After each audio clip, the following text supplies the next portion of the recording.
What's up, everyone? This is Gail Dudley, and it is time for the News in Motion podcast.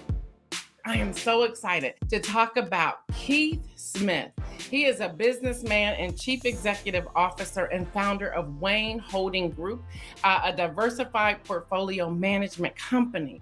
Y'all, he is a businessman. In his current role, he provides strategic, professional, and technical support to its subsidiaries, bringing over 15 years of CEO experience and a vast understanding of diverse markets, operational consulting, and supply chain management. Keith has intentionally invested in companies that have both marginal growth and vision, but previously lacked the resources and experience to sustain growth and to scale.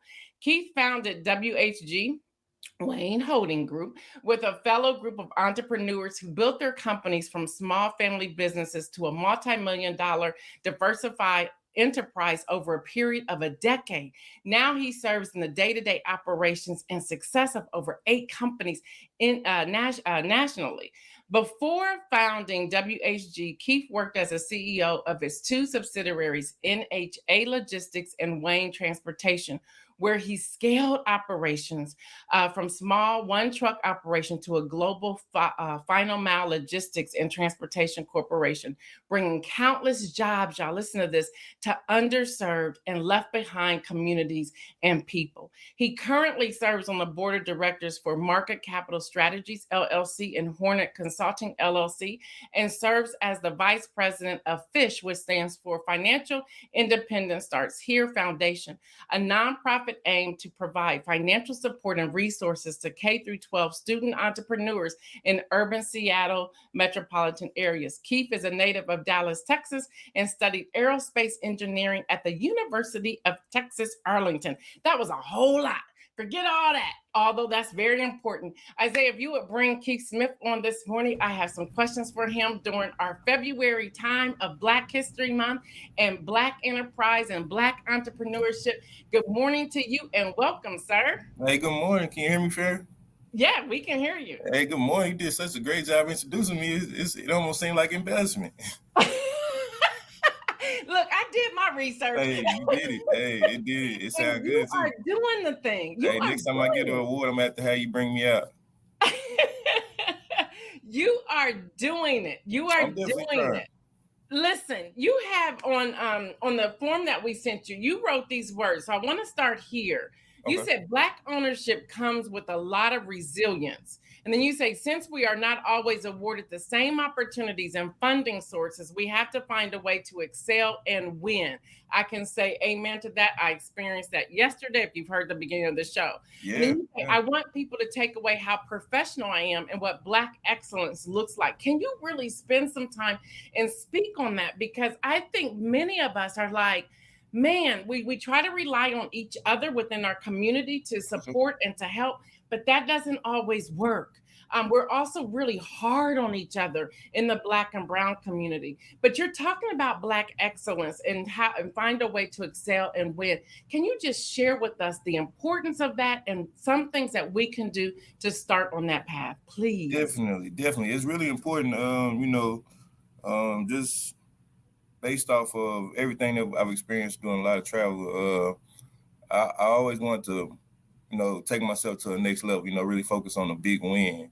And it's real hard because, we don't have a lot of rich uncles or people that sit on boards and big corporations. They can say, hey, hey, that's my nephew, give him that job and, put him at that position and let him oversee from other people, right? So, we have to really fail up, right? We have to really go above and beyond and make sure that we are so overqualified in everything that we do that we don't have an option to not come in prepared, and so that's really where it starts at preparation. You want to make sure you're prepared to go against everything that's going to come your way, especially as an entrepreneur, because you're going to have on so many different hats, right? You got to run finance, you got to run accounting, you got to run sales, you got to be the HR person, you got to do all those things. So it's really important to be prepared to run all those roles and kind of do your research on everything that you do. As you're starting out, hey, I am going to be the CEO. Well, what's the CEO? What does the CEO really stand for, right? Everybody likes to throw that title out, But what is a CEO, right? You're supposed to have a vision for what your company's going to be as a CEO, but you really got to worry about being the president. Running the day-to-day operations, Yes. and being really prepared to do what it takes to scale up.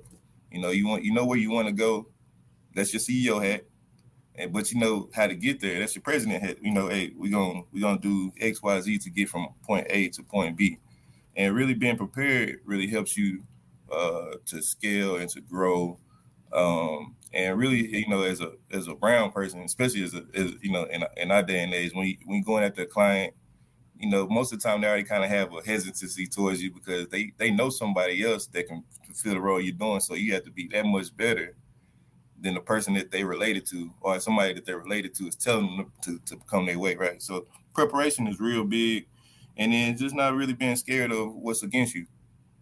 Wow, When you that's come in powerful. without Say fear, that again. Not being scared of what's against you. yeah, you Break can't be that scared. down for us. Yeah, you can't have fear into go into a new door.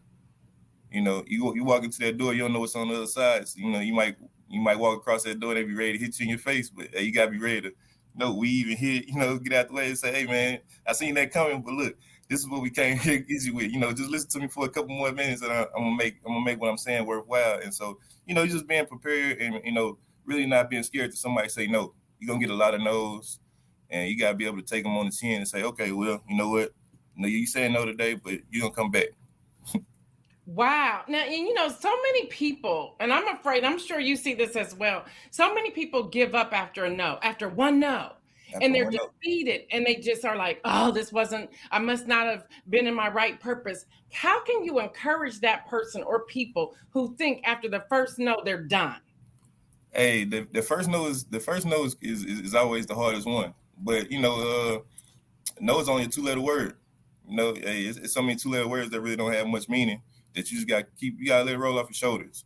Uh, Yeah, yeah, yeah. the first no is always hard. I'd be lying if I said it wasn't. It's heartbreaking. You came in, you had everything ready, and they said no, and you just like, man, maybe this ain't it. But it's one no. Go get 40 more no's. Just start getting used to people saying no to you because it's gonna happen. You're gonna get a Yeah. lot more. Still to this day, I get a lot of no's. Hey, I go talk to my to some of my employees and say, hey man, I need you to do this, I need you to do that, and the first thing they tell me is no. So Yeah. I mean, no's happen. You get them on all aspects. You go to a new investor, say, hey man, we need $2 million so we can go buy this other company. No, like, well, you invested with me plenty of times. I'm great at bringing money back to you. I mean, no's happen, right? And so you just gotta be able to take them, and now I look at them as comical. He's like, okay, you said no, all right. I'm gonna talk to you in a little bit later, man. We'll get that yes up out of you sooner or later. You know what I'm saying? Or if not, Right. we go to somebody else and somebody else will give us a yes. And we're not really scared. I'm not really scared of no. I make sure that everybody around me knows that hey, a no is a yes on the way.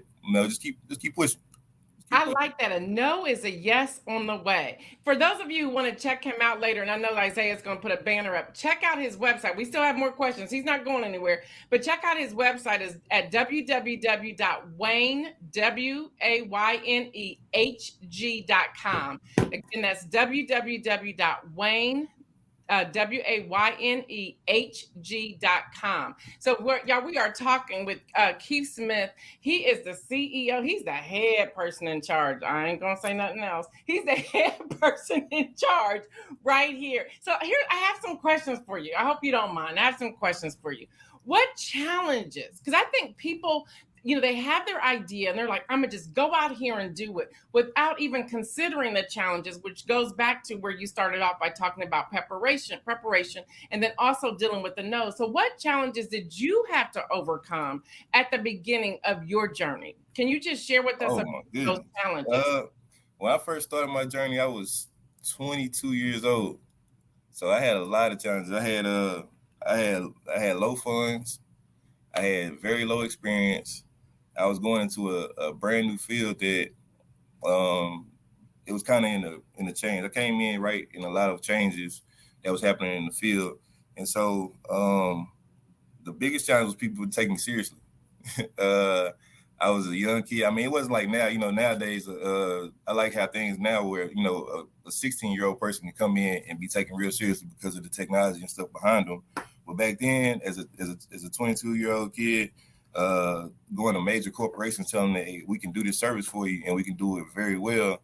Man, I almost got laughed at a lot of places. They like, how'd you get this number? I was resilient, but a lot of people like, Resilience. how'd That's you get this key. number? How'd Yeah. you get this number? How'd you reach out to us? What are you talking about? You can do this. Who are you?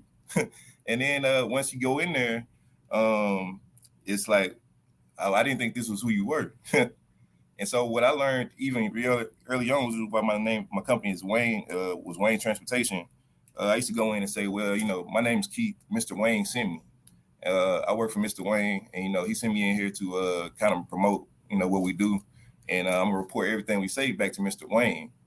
And then after I landed my first contract, and they said, well, when is Mr. Wayne gonna come in? After the contract was already signed, I said, well, hold on, let me go get him.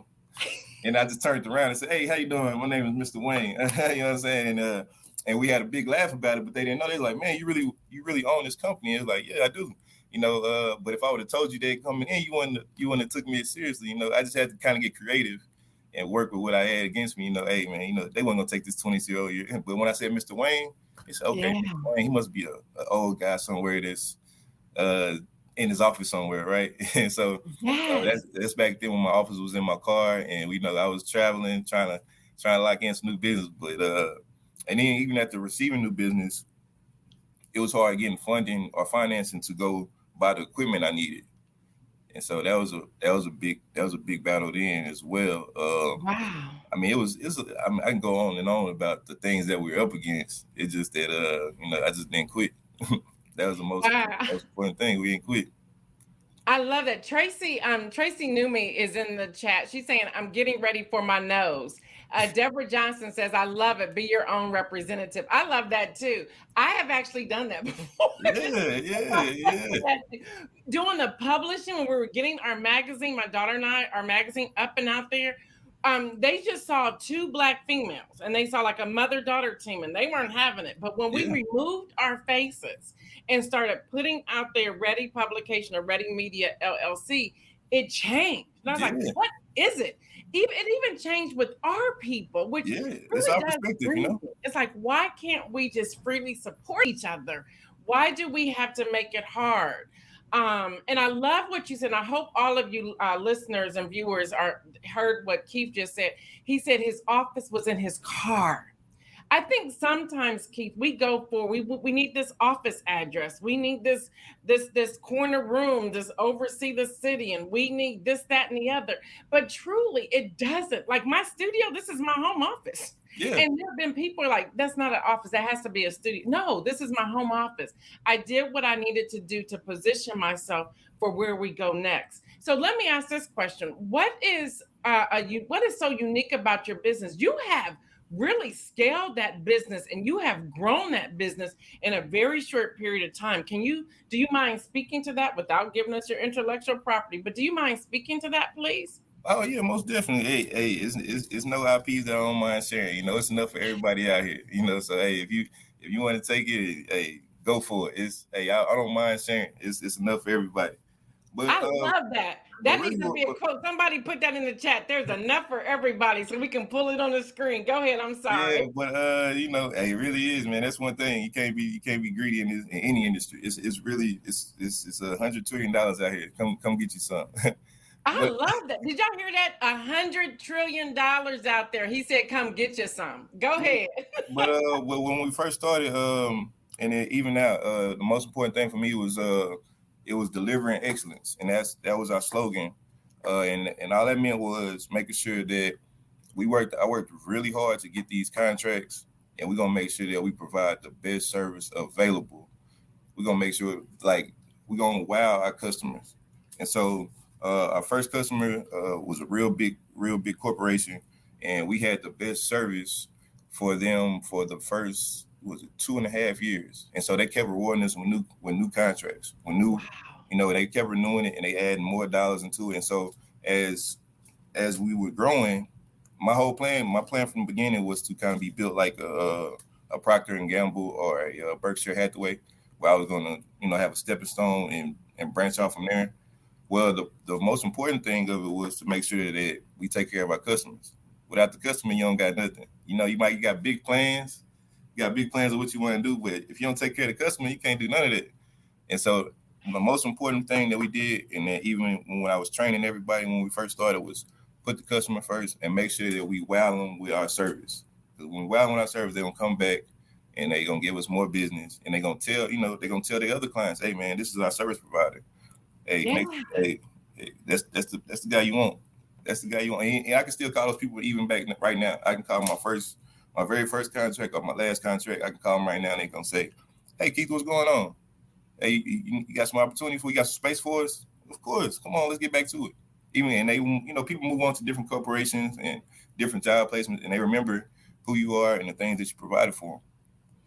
Wow. I love that because, and I think it's so important. And you've touched on this too, y'all. I'm going back to his beginning preparation.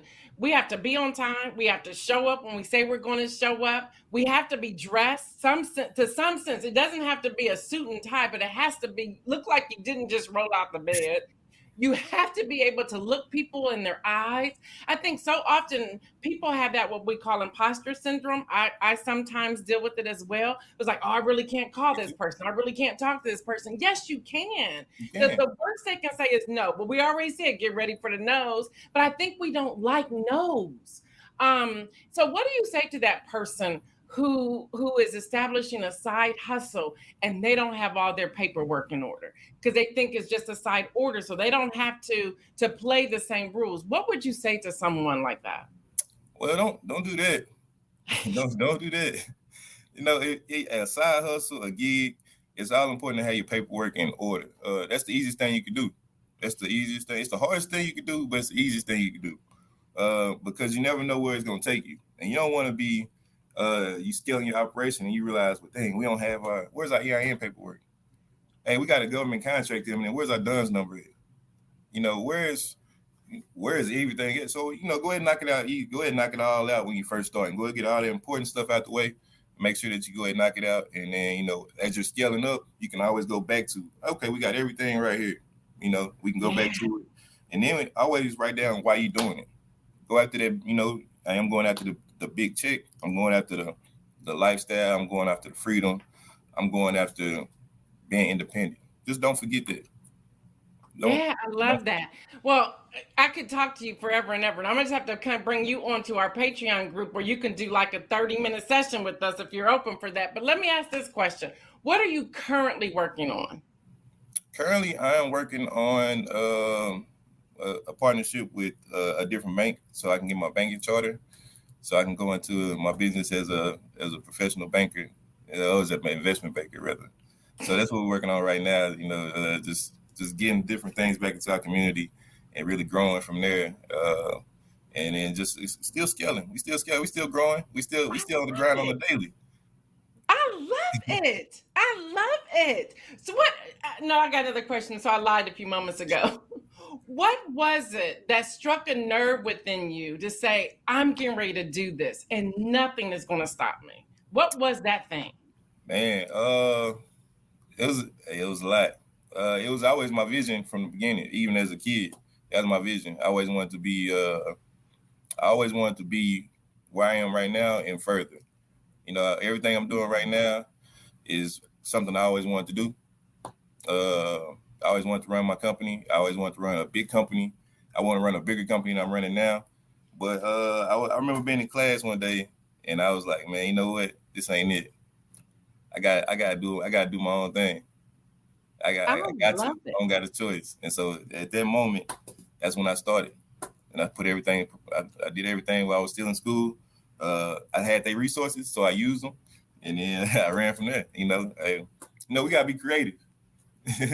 That's it. And I love what you said, that you use their resources. Yeah.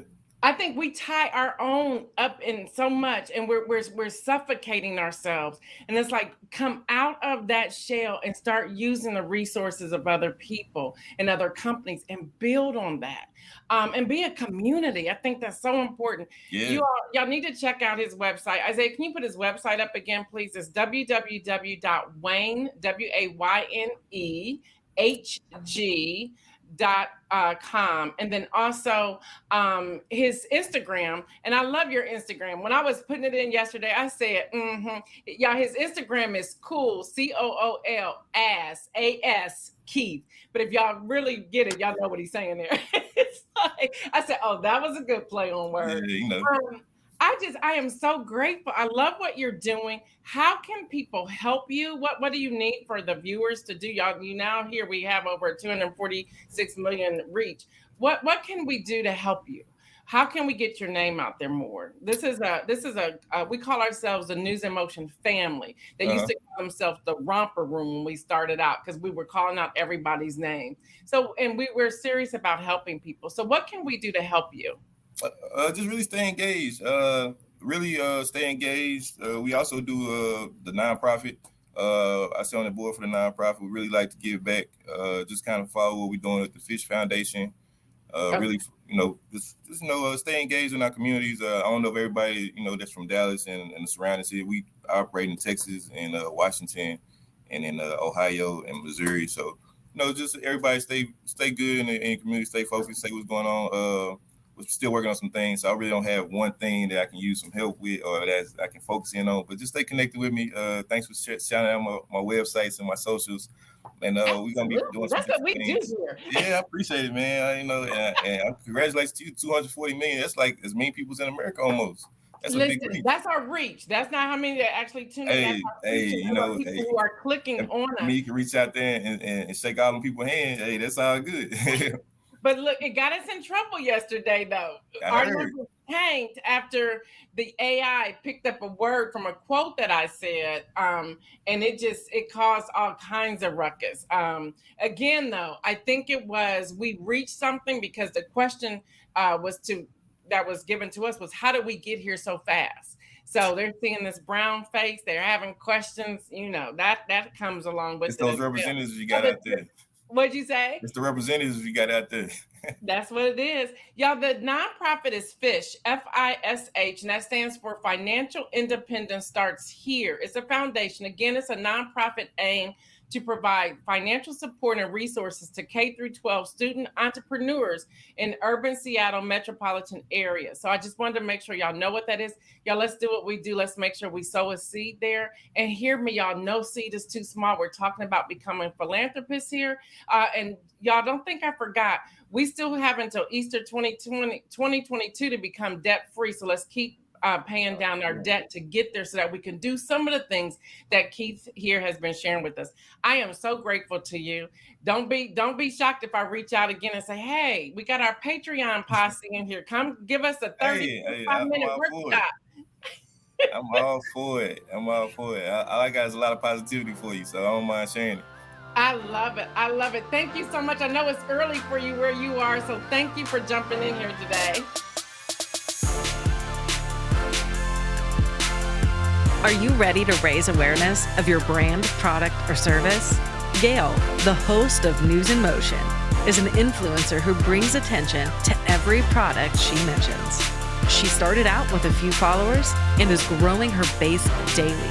Listeners tune in Monday through Friday from around the U.S. and beyond. Let Gail help you expand and connect with new customers from all around.